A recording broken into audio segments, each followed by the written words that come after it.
Ma copine a ridiculisé mon travail et insulté ma famille pour impressionner ses amis riches. Alors je suis parti sans un mot et quelques jours plus tard, son monde s'est écroulé.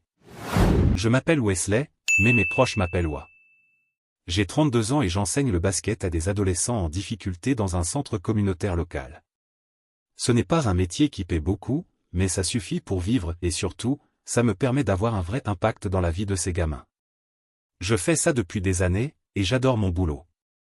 La plupart d'entre eux me rappellent moi au même âge, paumé, sans soutien, juste en mode survie au jour le jour. L'un des premiers jeunes que j'ai entraîné a fini par jouer en NBA. On garde contact. De temps en temps, il m'envoie un message du genre. J'aurais jamais réussi sans toi. Des trucs comme ça, c'est ce qui te fait tenir quand l'argent ne suit pas. Mon histoire de vie n'est pas ce qu'on appelle inspirante. Mon père a disparu quand j'avais 7 ans. Ma mère s'est embarquée dans des trucs louches, et j'ai été trimballé de famille d'accueil en famille d'accueil jusqu'à mes 18 ans. Après ça, j'ai vécu presque un an dans mon vieux pick-up Ford F-150, que j'avais acheté avec l'argent gagné à l'atelier mécanique pendant le lycée. Ce pick-up était une épave, mais je l'avais payé avec mon propre boulot, donc il avait beaucoup de valeur à mes yeux. Et puis il y a ma copine, Camille, 29 ans. On était ensemble depuis 2 ans. On s'est rencontrés à un événement caritatif de basket, où le cabinet d'avocats de son père faisait des dons. Elle y travaille aussi. Mais tout le monde sait que c'est Marcos, son père, qui l'a fait entrer là-bas. Camille n'a jamais eu besoin de vérifier son solde bancaire avant d'acheter quelque chose. Une fois, elle m'a dit. T'es comme un diamant brut que j'ai trouvé. Tellement authentique et vrai. Comme si j'étais une pièce de musée de la vraie vie. Mais malgré ça, je suis vraiment tombé amoureux. J'adorais la façon dont son visage s'illuminait quand je venais la chercher. Comment elle écoutait avec attention mes histoires sur les gamins que j'entraîne. Comment elle se blottissait contre moi le soir. Pour la première fois, je me disais que j'avais peut-être trouvé ma place dans ce monde. Elle te mérite pas, me répétait souvent Dani, mon assistante technique et meilleure amie. Cette princesse n'a jamais dû se battre pour quoi que ce soit dans sa vie. Dani, 31 ans, est ma partenaire de vie depuis presque 10 ans. On s'est rencontrés dans un community college, tous les deux à se démener grâce à des bourses. C'est quasiment ma sœur. Elle me recadre quand je déconne. Elle me défend coûte que coûte. Et c'est la personne la plus drôle que je connaisse. Toujours une vanne bien placée, même les ados les plus grognons se marrent avec elle à l'entraînement.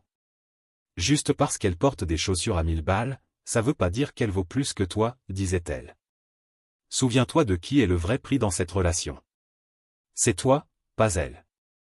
Je riais, mais au fond, je savais qu'elle avait raison. Malgré tout, depuis 6 mois, je mettais de l'argent de côté pour acheter une bague. Camille avait l'habitude des belles choses, mais au moins cette bague serait sincère. 3 mois de salaire, comme on dit. Je l'ai planquée dans mon tiroir à chaussettes, en attendant le bon moment. Camille laissait des indices sur son envie de se projeter, des photos de maisons dans des quartiers hors de prix, des remarques sur son horloge biologique, des questions sur nos futurs enfants. Tu penses que je serai un bon père? Je lui ai demandé un soir. Le meilleur, elle m'a répondu. T'es tellement bien avec les garçons que t'entraînes. Nos enfants auraient de la chance. Nos enfants. Ces mots ont résonné dans ma tête pendant des jours. J'ai commencé à prévoir de la demander en mariage pendant la fête de fiançailles de mon pote Jean. Je trouvais ça symbolique, 2 couples qui commencent une nouvelle vie en même temps. Ouais, à propos de ça. La fête de fiançailles de Jean avait lieu dans un bar chic, sur le toit d'un immeuble au centre-ville. Le genre d'endroit où il n'y a pas de prix sur le menu, parce que si tu dois demander, c'est que tu peux pas te le permettre. Sa fiancée vient d'une famille blindée. L'endroit était rempli de gens qui passent l'été à Hiverna, comme si c'était des titres de noblesse. Je me sentais comme un imposteur dans mon seul costume potable, celui que je mets pour les enterrements ou les entretiens d'embauche. Mais Camille, elle, était dans son élément. Elle traversait la salle en souriant, avec ce rire forcé tout droit sorti d'un film. Mec, t'as l'air aussi à l'aise qu'un chat dans une baignoire, m'a lâché Dani, apparaissant à mes côtés dans une robe noire simple. Elle était venue avec sa copine, qui traînait quelque part en train de réseauter. Tu veux qu'on t'évacue? Elle a demandé. Non, ça va. Je mate juste les gens. J'ai effleuré discrètement la petite boîte dans ma poche. Je crois que c'est pour ce soir. Les yeux de Danny se sont écarquillés. T'es sérieux? Tu vas faire ça ce soir? Jean est ok. Il m'a dit que je pouvais emprunter le micro après le toast. Waouh, Danny a soufflé lentement. T'es sûr de ton coup? Une demande en mariage, ça se reprend pas. Avant que je puisse répondre, mon téléphone a vibré. Un des gamins du centre faisait une crise. Son père avait replongé. Faut que je réponde, j'ai dit à Danny. Couvre-moi. T'inquiète, chef. Toujours là pour ça. L'appel a duré plus longtemps que prévu. Une vingtaine de minutes à calmer le gamin, lui promettre que je passerai le chercher pour l'entraînement le lendemain, histoire qu'il puisse respirer un peu. Quand je suis revenu à la fête, j'ai pris un raccourci par une partie plus calme de la salle, pas envie de discuter avec des inconnus. C'est là que j'ai entendu le rire de Camille. Elle se trouvait dans une zone plus calme, entourée de quelques collègues du cabinet de papa. Alors, c'est pour quand la demande du petit copain? A demandé l'un des types. Ça fait quoi, 2 ans que vous êtes ensemble? Il y a eu un silence. Je me suis arrêté juste à l'angle, hors de leur champ de vision. Oh, tu imagines? A soufflé Camille, sur ce ton théâtral qu'on utilise quand on sait qu'on va dire une connerie. Moi, marié avec quoi? S'il te plaît. J'ai senti mon estomac se retourner. Pourtant vous avez l'air bien ensemble, a lancé une voix féminine. Il est mignon, à sa manière rustique. Oh, c'est juste une phase, Mélissa. Un détour, comme quand tu as décidé d'être végan pendant 3 mois. Éclat de rire tout autour. Ne te méprends pas, il est adorable, au lit, il est top. Et toute cette histoire de foyer d'accueil, de vie dans son pick-up, ça fait un bon sujet de conversation lors des dîners. Les gens raffolent de ce genre de trucs. Regardez-moi, je sors avec quelqu'un en dehors de mon cercle social. Quel progrès, non?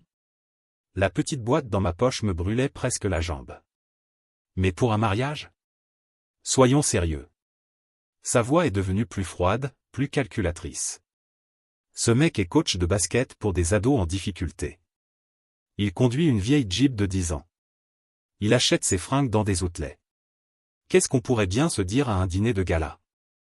Alors aujourd'hui, j'ai appris à un gamin du ghetto à dribbler? Rire encore. Mes mains se sont mises à trembler. C'était comme voir le dernier morceau d'un truc précieux glisser entre mes doigts. Mon père ferait une crise cardiaque si je ramenais Wa comme fiancé. Tu l'imagines, la discussion sur le contrat de mariage? Alors, monsieur Reed, quel bien apportez-vous dans cette union? Votre collection de sweats et vos baskets de basket? Le groupe a éclaté de rire. Je suis resté figé, complètement immobile, à les écouter démolir chaque partie de ma vie comme si c'était un sketch. Et c'est quoi ton plan avec lui? A demandé quelqu'un. Je sais pas, a soupiré Camille. C'était amusant. Différent. Mais j'ai 29 ans. Il est temps de devenir sérieuse. Y a Michael, le nouveau partenaire. Divorcé, pas d'enfant, une maison d'été à Martha S. Vineyard. Papa n'arrête pas de me pousser à aller boire un verre avec lui. C'en était trop. J'avais entendu ce que j'avais besoin d'entendre. Je suis sorti de la fête sans dire un mot. Pas de au revoir. Pas de Danny. Juste, dehors. La boîte contenant la bague pesait dans ma poche comme un parpaing. Dehors, j'ai envoyé un message à Danny. Un des gamins a eu un souci. J'ai dû partir. Dis à Jean que je suis désolé. Ensuite, j'ai bloqué le numéro de Camille, je suis rentré chez moi, et je suis resté assis dans le noir pendant des heures. Pendant 3 jours, j'ai disparu du monde. Désactivé mes réseaux sociaux. Prévenu le centre que j'avais besoin de temps. Coupé tous les contacts. La seule personne à qui j'ai parlé, c'est Danny. Elle a débarqué le lendemain matin avec une pizza. Qu'est-ce qui s'est passé? A-t-elle demandé en poussant la porte. T'as une sale gueule, mec. Je lui ai tout raconté. Elle a écouté sans m'interrompre, ce qui, si tu connais Danny, est aussi rare qu'un Bigfoot en licorne. Quelle vipère cette meuf, c'est tout ce qu'elle a dit à la fin. Puis elle a pris son téléphone. Je vais l'appeler tout de suite. Je lui ai arraché le portable des mains. Non? C'est fini. Pour de bon. Comment ça, fini? Elle a demandé. Je veux dire que je vais pas me battre, pas m'expliquer, pas pleurer. Je vais juste disparaître. Elle n'aura pas le plaisir de me voir blessé. Dany m'a regardé longuement, puis elle a hoché la tête lentement. Protocole fantôme. Respect. Le 4e jour, mon téléphone s'est mis à exploser de messages et d'appels de numéros inconnus. Camille, bien sûr. Elle a fini par envoyer un mail au centre. Ouah, s'il te plaît, parle-moi. Pourquoi t'es parti de la fête? Pourquoi tu réponds pas? C'est pas toi. J'ai tout supprimé. Le 5e jour, elle s'est pointée chez moi. Je l'ai observée à travers le Judas. Elle a frappé, m'a appelé, et a fini par s'asseoir dans le couloir, en pleurs. J'ai monté le son de la télé et je l'ai laissée là. 2 heures. Elle est partie. Dany a trouvé ça hilarant. Glacial, ride. Glacial. Mais en vrai, je cherchais pas à être cruel. J'avais juste plus rien à dire. Je suis à 100% avec toi, m'a dit Dany. Elle a montré son vrai visage. Qu'elle aille se faire voir avec son cheval de luxe. Et à la façon dont elle a dit ça, je voyais qu'elle attendait depuis 2 ans l'occasion de lâcher cette phrase sans que je la défende. Le sourire de satisfaction sur le visage de Dany était pur. Elle attendait ce moment depuis le jour où Camille était entrée dans ma vie. Je commençais à croire que je pourrais passer à autre chose malgré ce chaos quand, le 7e jour, je suis rentré des courses. Et j'ai trouvé quelque chose accroché à ma porte. Une échographie. Avec un mot? Il faut qu'on parle. Je suis enceinte de 8 semaines. Appelle-moi, s'il te plaît. Un instant, j'ai senti le sol s'effondrer sous moi. Un bébé? C'était sérieux? Je suis resté figé dans le couloir, les sacs en train de me couper les doigts, fixant cette image en noir et blanc. Puis j'ai fait le calcul. 8 semaines. Ça nous ramenait à fin mars. Mais Camille avait passé toute cette semaine à Washington, pour un congrès. Je m'en suis souvenu, c'est moi qui l'avais emmenée à l'aéroport à la fin mars. J'ai décroché le mot et l'échographie de la porte, je suis entré chez moi et j'ai finalement décidé de l'appeler. Heureusement, elle a décroché tout de suite.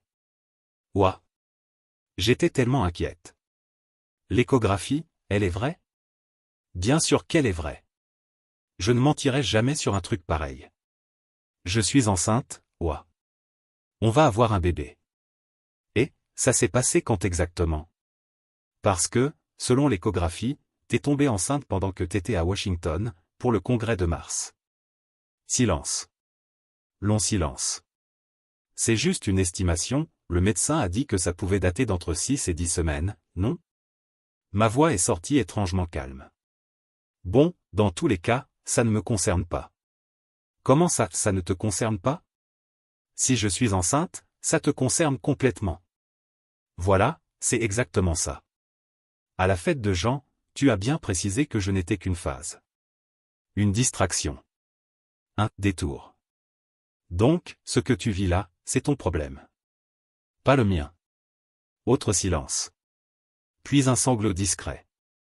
Tu m'as entendu?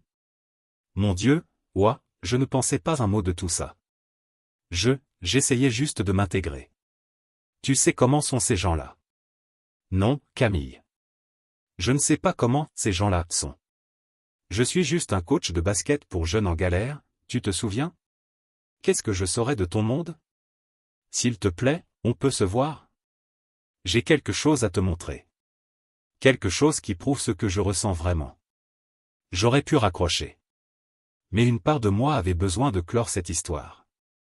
De comprendre comment quelqu'un peut faire semblant aussi longtemps. Et puis, il fallait régler cette histoire de grossesse en face, même si les dates ne collaient pas. Contre toute logique, j'ai accepté de la retrouver le lendemain dans un café, terrain neutre. Un endroit d'où je pouvais partir facilement si ça tournait mal. Je m'étais promis de simplement confirmer ce que je savais déjà. Que toute cette relation n'avait été qu'un tissu de mensonges. Et qu'enfin, je pourrais tourner la page. Camille était déjà là quand je suis arrivé. Elle ne ressemblait pas du tout à la femme habituelle. Cheveux attachés à l'arrache, quasi pas maquillée, en jean et pull simple, aucune marque visible. Merci d'être venu, dit-elle en poussant une tasse vers moi. Café noir. 2 sucres. Je n'y ai pas touché. Tu disais que tu avais quelque chose à me montrer. Elle a sorti un carnet à couverture en cuir de son sac. J'écris là-dedans depuis plus d'1 an. Je veux que tu lises quelques passages. Elle l'a ouvert à une page marquée et me l'a tendu. Son écriture était soignée, féminine. 16 avril. Wa et moi avons regardé un film avec une scène familiale mignonne. Il a dit qu'il aimerait entraîner ses propres enfants un jour. Il n'a pas dit « si », il a dit « quand ». J'ai toujours dit à tout le monde que des enfants ruineraient ma carrière. Mais aujourd'hui, je me suis surprise à imaginer un petit garçon avec le rire de Wa apprenant à dribbler, ou une petite fille têtue avec sa patience. Pour la première fois, l'idée d'être mère ne me fait plus peur. Qu'est-ce qu'il me fait, cet homme? Papa ferait une crise s'il savait que je pense à des prénoms de bébés au lieu de viser un poste d'associé avant mes 35 ans. J'ai tourné d'autres pages. Des notes sur nos rendez-vous. Sur mon travail avec les jeunes. Des idées de voyage. Des rêves d'une maison à 2. Tout dans la même écriture. Tout dépeignant quelqu'un, amoureuse. Je n'ai jamais montré ça à personne, dit-elle à voix basse. Ni à mes amis. Ni à ma psy. C'est moi, Wa. Pas ce que t'as entendu à la fête. J'ai refermé le carnet et je l'ai glissé vers elle. Si tu ne croyais pas à ce que tu as dit, pourquoi tu l'as dit? Parce que je suis une lâche, sa voix tremblait. Parce que j'ai passé ma vie à essayer d'être ce que mon père attendait. Parce que même si je déteste ça, l'approbation de ces gens compte encore pour moi. Ce que t'as entendu, c'était l'ancienne moi. Celle que j'essaie de quitter. Le carnet, c'est qui je suis vraiment. Je me suis adossé à la chaise, scrutant son visage. Mais un truc clochait encore. Et l'échographie? Elle est vraie, dit-elle rapidement. Je suis enceinte, Wa. On va avoir un bébé. Mais la date? Le médecin a sûrement mal estimé. Ça arrive, non? Tu sais comment c'est. En vrai, non, je ne savais pas. Mais j'ai hoché la tête quand même. Il me faut du temps pour digérer tout ça, ai-je dit enfin. Bien sûr, elle a tenté de prendre ma main. J'ai reculé légèrement. Elle a fait semblant de ne pas voir. Prends tout le temps qu'il te faut. Juste, ne m'exclus pas complètement, d'accord? Il y a un bébé, maintenant. Ce soir-là, j'ai appelé Jean. On ne s'était pas parlé depuis la fête. Mec, t'étais où passé? Dany a dit que t'avais une urgence avec un de tes gamins. Ouais, quelque chose comme ça. Dis, question bizarre, après mon départ, Camille a dit quelque chose sur moi. Pause gênante. Écoute, elle était bien saoule. Dis-moi.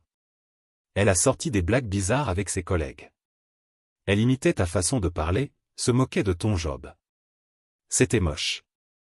J'ai serré le téléphone. Autre chose? Elle est restée collée à un gars en costard après. Je crois qu'il bosse avec son père. Ils sont partis ensemble. Tout le monde a été surpris, vu que t'étais juste parti. Je l'ai remercié et j'ai raccroché. Mais écoute bien, il y avait un truc qui clochait. Pourquoi elle écrirait dans un journal intime qu'elle rêve d'avoir des enfants avec moi, qu'elle imagine notre avenir ensemble, alors qu'en vrai, elle me manquait de respect et me rabaissait dans mon dos. Ce carnet me dérangeait. Même la façon dont elle me l'avait présenté, trop parfait, trop pratique, sonnait faux. Alors j'ai appelé Dany. J'ai besoin de ton avis sur un truc, j'ai dit dès qu'elle a décroché. Vas-y. J'ai vu Camille aujourd'hui. Elle m'a montré un journal intime qu'elle dit tenir depuis 1 an, rempli de déclarations d'amour, de projets d'avenir, ce genre de trucs. Un journal? A répété Dany, avec un ton moqueur. Sérieusement? Ouais. Un carnet en cuir où elle aurait couché ses pensées les plus profondes. Tu l'as déjà vu avec un truc pareil? À la fête? Ou elle t'a déjà dit qu'elle écrivait ses sentiments dans un journal? Long silence à l'autre bout du fil. Écoute, je vais trahir un gros code entre filles, là a fini par dire Dany. Mais tu mérites la vérité. Dans tous les moments qu'on a partagés, même sans toi, Camille n'a jamais parlé d'un journal intime. Et j'ai déjà fouillé dans son sac plusieurs fois pour lui prendre son téléphone ou son rouge à lèvres. J'ai jamais vu ce carnet. Tu penses qu'elle ment? Dany a lâché un petit rire sec. Ouah, je peux te fabriquer un journal comme ça en 2 jours. Tu prends un carnet chic, tu l'uses un peu, tu écris quelques pages avec des stylos différents. Tu barbouilles une larme de mascara pour faire genre t'as pleuré. C'est pas de la physique quantique. Elle flippe à l'idée d'être mère célibataire, j'ai murmuré. Alors elle invente tout ça. Qu'est-ce qu'il y avait d'écrit, exactement? Je lui ai parlé des passages sur les enfants, les rêves de maison, le futur. Rien à voir avec ce qu'elle disait à la fête. C'est du flan, ouah, dit Dany, très sérieuse. Ce soir-là, après ton départ, Camille disait à tout le monde qu'elle n'était pas prête à s'attacher à un mec comme toi. Mot pour mot, j'ai besoin de quelqu'un de plus établi pour la prochaine phase de ma vie. J'ai serré le téléphone. T'es sûr de toi? À 100%. Je ne te mentirai jamais, même si ça fait mal. C'est ça, la différence entre elle et moi. Sa voix est devenue plus douce. Je suis désolé, ouah. Mais elle te manipule avec son journal, et probablement aussi avec cette histoire de grossesse. Elle t'a rabaissé devant tout le monde. Aucun journal ne peut effacer ça. Avant que je puisse répondre, j'ai entendu des coups secs à ma porte. Fort. Autoritaire. Quand j'ai ouvert, c'était Marcos, le père de Camille, en costume hors de prix. Derrière lui, 2 autres hommes en costard. Wesley, dit-il, avec une voix plus glaciale qu'un matin de février. Nous devons parler. J'ai toujours pensé qu'on pouvait juger un homme à la façon dont il entre dans l'espace d'un autre. Marcos n'a pas attendu qu'on l'invite. Il est entré directement, comme s'il était chez lui. Ces 2 avocats l'ont suivi sans un mot. Appartement sympa, dit-il en regardant ma petite salle avec un air de dégoût à peine voilé. Charmant. Je n'ai pas proposé de chaise. Pas de café. Rien. On va zapper le blabla, j'ai dit. Qu'est-ce que vous voulez? Marcos a ajusté sa cravate, un tic que j'avais déjà remarqué quand il préparait un coup de maître. J'ai appris que ma fille est enceinte de ton enfant. Je suis ici pour discuter de comment gérer cette situation. Situation? J'ai répété, m'adossant au mur, bras croisés.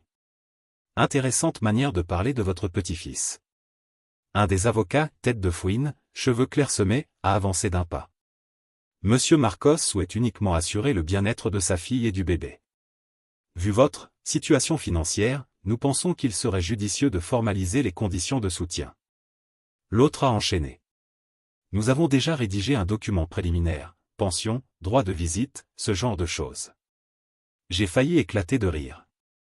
Et si je refuse de signer? Ça pourrait devenir inconfortable pour vous, dit Marcos d'un ton plus bas. Un procès coûte cher. Les frais s'accumulent vite. Avec votre petit salaire de coach, ça risque de ne pas suffire. Sans compter, ajouta tête de fouine, que les litiges juridiques peuvent nuire à votre employabilité. Aujourd'hui, les antécédents des personnes travaillant avec des mineurs sont très scrutés. Un simple doute peut suffire à éveiller les soupçons. La menace était claire. Vous n'avez pas envie de voir tout ce que vous avez construit s'effondrer, dit Marcos, presque avec compassion. Ma fille, pour une raison que j'ignore, semble tenir à vous. Elle souhaite que vous soyez impliqué dans la vie de cet enfant. Nous essayons simplement de poser un cadre acceptable pour tout le monde. Un cadre? J'ai répété. J'ai hoché la tête lentement. Je suis allé chercher un verre d'eau pour moi.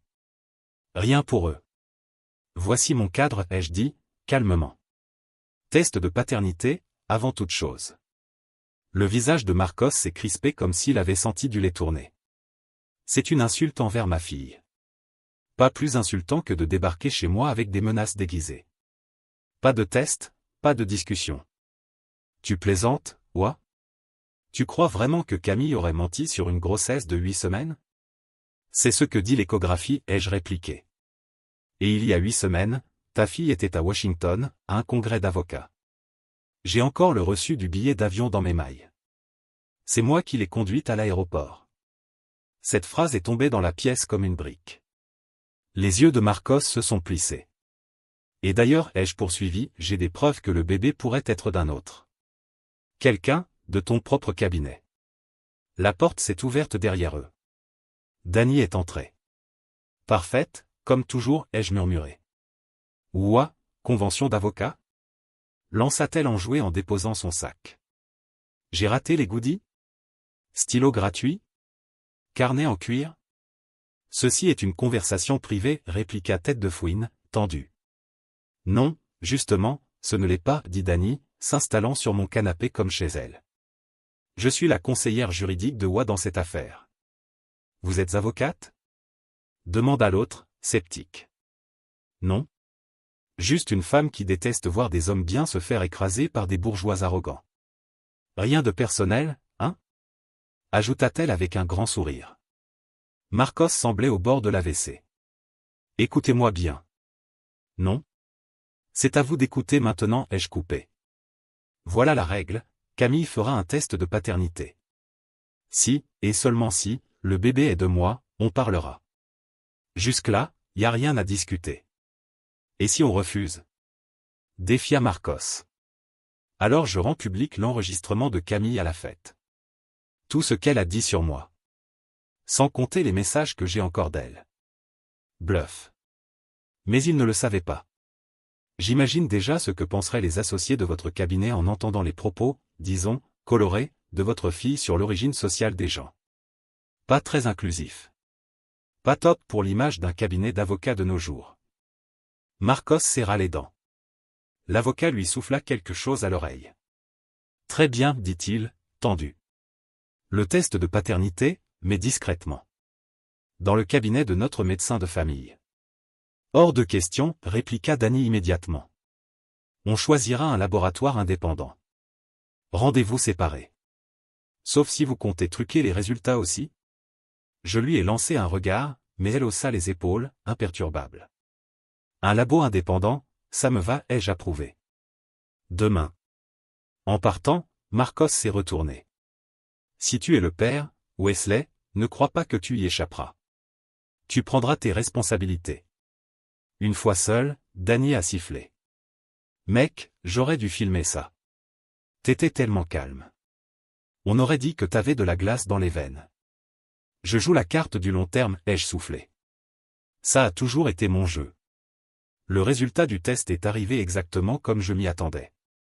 0% de chance que je sois le père. J'étais affalé sur le canapé quand la notification mail est apparue. J'ai regardé les résultats pendant de longues minutes, ressentant plus de vide que de soulagement. 2 ans de ma vie avec une femme qui me voyait comme une étape. Un détour. Un pont vers mieux. Plus tard dans la journée, Marcos m'a appelé. J'aimerais te parler, dit-il sans préambule.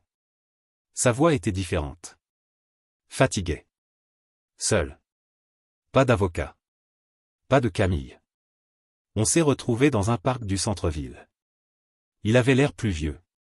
Les traits tirés. Camille a confirmé, dit-il en s'asseyant à côté de moi. Le père, c'est un certain Michael Peterson.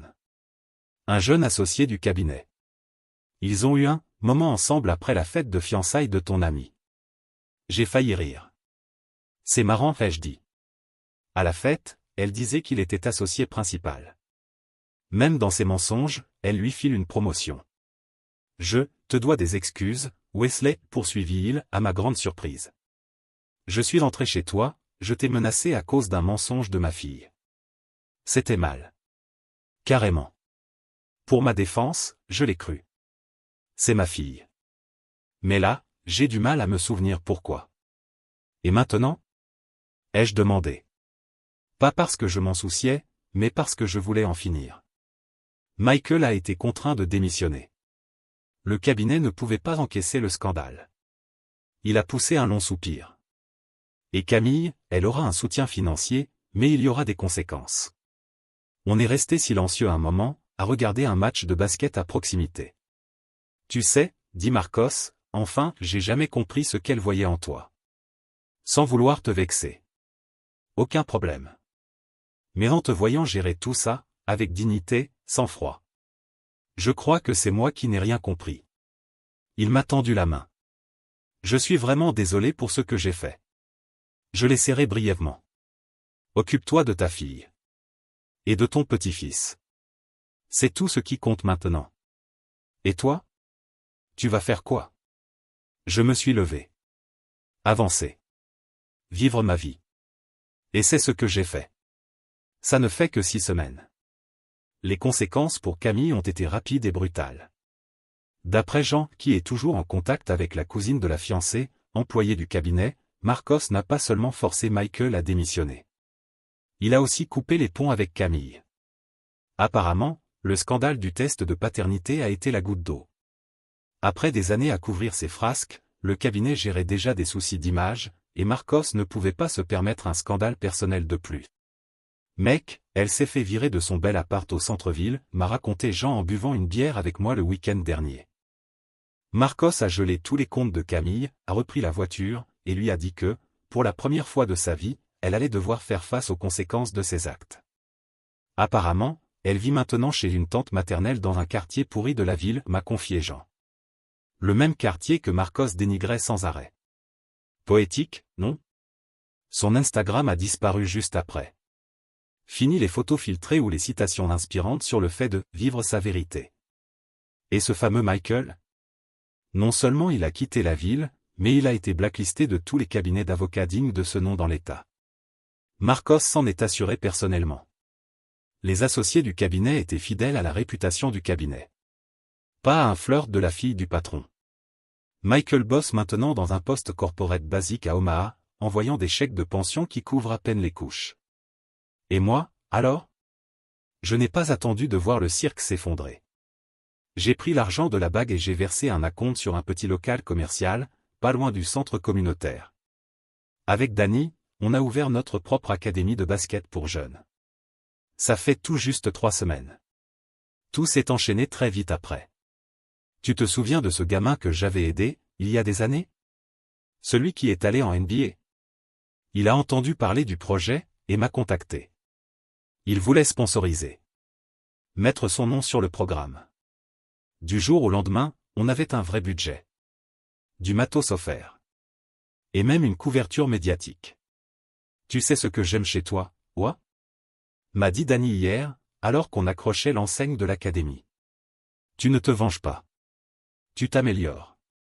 J'ai beaucoup réfléchi à ça. À comment, parfois, les pires moments de notre vie, nous poussent exactement là où on devait être depuis le début. Le lendemain de l'inauguration, je me suis offert un petit cadeau. Un Jeep tout neuf, bleu. Rien d'extravagant. Mais fiable. Acheté content. Sans crédit. Ma première voiture neuve, de toute ma vie. Après des années à prier pour que ma vieille bagnole ne tombe pas en panne au milieu de la route. Le simple fait de sentir l'odeur du neuf et d'avoir une garantie, c'était irréel. La semaine dernière, on est tombé sur Camille au supermarché. Inévitable. Petite ville.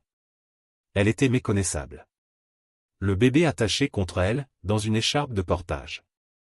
Je me suis garé juste à côté de sa vieille Honda cabossée, le même genre de voiture qu'elle aimait tant mépriser quand elle voyait d'autres en conduire une. L'ironie était trop belle. Elle a vu mon nouveau Jeep, m'a vu en t-shirt de l'académie, jean propre. Ses yeux se sont écarquillés un instant. Elle a tenté d'engager la conversation. Elle a commencé à se plaindre, que son père l'avait abandonnée, que personne ne voulait l'embaucher à cause de son nom et des rumeurs.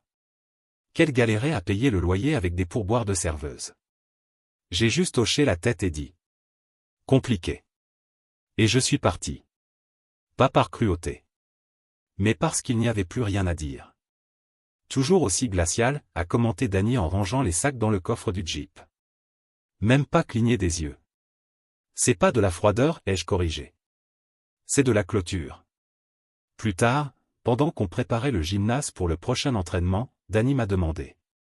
T'as déjà pensé à ce qui se serait passé si tu ne l'avais pas entendu ce soir-là? J'ai réfléchi un instant. Parfois. Mais je me dis que la vérité finit toujours par sortir. Mieux vaut savoir qui sont vraiment les gens, le plus tôt possible. Regarde-moi ce philosophe, a-t-elle ri. Tu vas finir barbu au fond des bois. Jamais, ai-je souri. Juste un mec qui a enfin trouvé sa place. Marcos m'a appelé hier. Il voulait qu'on prenne un café. Il disait avoir une proposition. Par curiosité, j'ai accepté. J'ai suivi ce que vous faites avec l'académie, a-t-il dit, mal à l'aise dans ce petit café sans prétention. Et, c'est impressionnant. Merci. J'aimerais établir un fonds de bourse pour jeunes défavorisés via votre programme. Il a glissé un chèque sur la table. Le montant m'a fait écarquiller les yeux. Sans condition, a-t-il précisé. Pourquoi? ai-je demandé sans toucher au chèque. Disons que je revois mes priorités. Et que j'apprends à reconnaître la valeur là où avant, je ne voyais que mes préjugés. J'ai accepté le chèque. Pas pour moi. Pour les gamins. La ville a vite su ce qui s'était passé avec Camille et son père. Pas par moi, je n'ai jamais rien raconté. Mais les rumeurs volent. Certains parents des quartiers riches ont commencé à inscrire leurs enfants dans notre académie. Apparemment, même les gens aisés respectent ceux qui gardent leur dignité. Tu deviens une légende, ouah, m'a dit Dany hier. J'essaie pas d'être une légende, ai-je répondu. Je veux juste mener un projet honnête. Mais, cette attention a aidé. On a déjà atteint la capacité maximale. 25 élèves rien que le premier mois. Et des appels tous les jours. J'ai dû embaucher un deuxième coach matheux. Un des premiers jeunes que j'avais aidé au centre communautaire, il y a des années. Et voilà où j'en suis aujourd'hui. Je construis quelque chose qui a du sens. Entouré de bonnes personnes. Qui savent ce qui a vraiment de la valeur. Sans drame. Sans manipulation. Juste du travail honnête et des liens authentiques. Hier soir, j'ai garé mon nouveau Jeep devant un petit resto italien. Où j'avais rendez-vous avec le directeur des programmes jeunesse de la ville pour discuter d'un futur partenariat. À travers la vitre, j'ai aperçu Camille, en train de servir des tables, les bras chargés d'assiettes, le visage marqué par la fatigue. Nos regards se sont croisés une seconde. Je lui ai simplement fait un petit signe de tête. Pas par arrogance, juste, une forme de reconnaissance. Elle a aussitôt détourné les yeux et a disparu dans la cuisine. La vérité, c'est que, je ne tire aucune joie de sa chute. Je n'avais pas besoin qu'elle touche le fond pour me sentir bien avec moi-même. Mais il y a une certaine symétrie dans tout ça. Comme les rôles se sont inversés, si vite. Elle doit maintenant se reconstruire à partir de rien. Quelque chose que j'ai dû faire toute ma vie.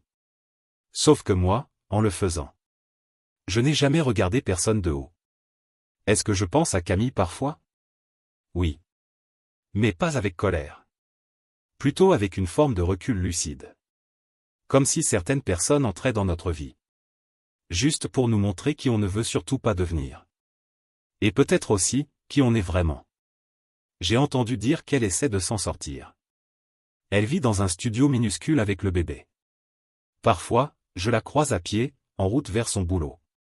Des cernes sous les yeux, mais plus authentique que jamais, comparé à l'époque des fringues de luxe. Une part de moi espère qu'elle y arrivera. Pas pour elle. Pour l'enfant. Parce qu'aucun bébé ne mérite de grandir dans le chaos.